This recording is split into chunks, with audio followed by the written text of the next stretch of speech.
Hey guys, it's David with The Verge, and this is the Fujifilm X10. It's a brand new $599 camera, but it looks just like a camera from 50 years ago, the Leica M3. It's really, really good looking. It's made out of magnesium with synthetic leather all over it. It has tons of manual controls. It has dials and buttons and switches for just about everything you could possibly want to do, but they're kind of confusingly laid out, so sometimes you'll be looking for a menu and it'll be just in a different place than you'd think it would be. So there's a pretty big learning curve to starting to use this camera. It does have a hot shoe, so you can add a better flash or an electronic viewfinder or any of a number of other accessories to the camera. There's also an optical viewfinder on the camera, but it's a little different than normal ones. It doesn't look through the lens, it instead has a window off to the side. It's a rangefinder style viewfinder. What you see isn't what you get from the picture, so sometimes you can frame a picture and it'll end up looking totally different than what you thought.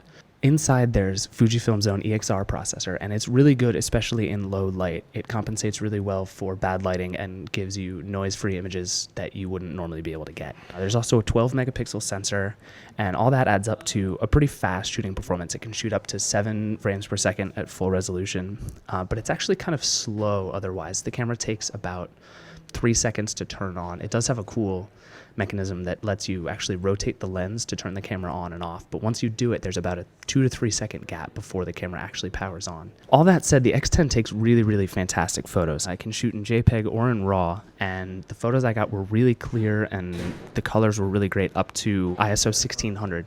Once I got to 3200 and 6400, photos weren't very good. There was a lot of noise and they started to be soft, but they were still usable at Facebook sizes. The one problem I had with the photos was that the autofocus when you're zoomed in didn't work particularly well. But thankfully there's this really great super macro mode that lets you get a centimeter away and still get clear pictures of the subject. It's a really cool trick when you're shooting something close up.